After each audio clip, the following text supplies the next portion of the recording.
This is a brand health report that analyzes the consumer reputation of a retail brand based on online Google reviews. Measuring the consumer reputation of a brand is vital to understanding site performance, more targeted marketing, and better capital expenditure decisions. Figure 1 is a network performance summary of a specific retail brand, the A&W network in this example. The table examines the network optimization results from our Thinking in Layers digital twin retail model, the latest technological advancement in location intelligence. The first part of the first column indicates whether the site is a candidate for expansion, keeping the site fresh, maintaining, or downsizing, while the second part is the rationale. The top row of the table divides trade areas into 7 types based on their size and level of competition, ranging from large regional to small neighborhood. Trade area visibility is a measure of the total number of households living in the trade area. This analysis shows that most of the best expansion opportunities for A&W are in neighborhood trade areas, the same ones often missed by traditional location methods.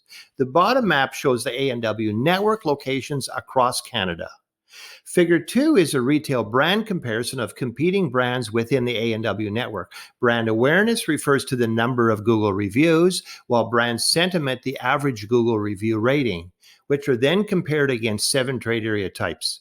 The first column lists the retail brand, the second the brand metric, the third column is the brand level, which uses a 0 to 100 score for each site, benchmarked against all competitors in Canada, which is then divided into the top third, mid third, and bottom third. The next column is a count of trade areas, while the next column provides the count as a percent of each brand's network.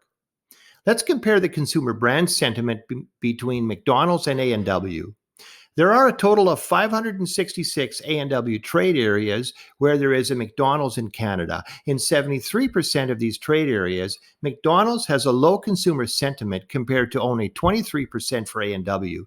The opposite is true for brand awareness, where 87% of McDonald's have a high brand awareness compared to only 55% for A&W. Figure 3 provides the individual and total trade area brand metrics for each A&W location. The first 2 columns give the location. Columns 3 and 4 contain the raw A&W Google review data. The next 2 columns rank the A&W brand sentiment and awareness into 3 groups compared to other competitors in the trade area. For example, a rank of 1 or 2 says the A&W is either the highest or second highest ranked competitor in the trade area in terms of brand awareness or brand sentiment.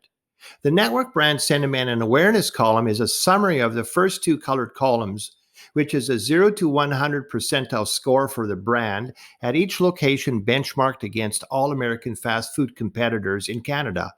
Scores are then divided into 3 levels. The top third is called high, the mid third average, and the bottom third low. The last 2 columns are brand scores for all competitors in a trade area. The A&W located in Selkirk, Manitoba has a brand sentiment score of 55, while the trade area scores only 18. This suggests that this A&W site likely performs above average. Figure 4 provides the raw demographic data for each trade area in the A&W network compared against the provincial average. For example, in the A&W located at 867 Waverly Street in Winnipeg, the average age is 48.1 years, which is 21% higher than the provincial average of 39.7 years. This puts this location in the 98th percentile, or put another way, 98% of all other trade areas in Manitoba have a lower average age.